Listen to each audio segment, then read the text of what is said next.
Welcome to the StatTree Help video module for sample size estimation.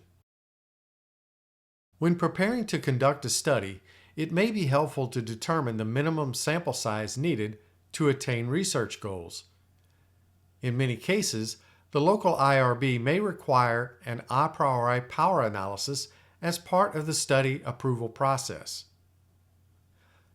To conduct a power analysis in VS Code, type in the following Julia code. This code can be copied from the new browser window when you press the script button on the sending page from the StatTree module. If you've already saved your code, go to the Explorer pane, browse to the location of the Julia script, and double-click on the JL file.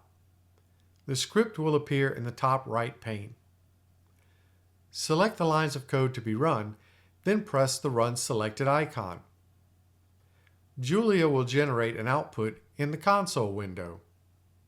The figures for power, alpha, and Cohen's effect size in the code and results correspond to recommendations in Cohen 1998, adhered to by many social scientists, although you may choose different parameters for your particular study.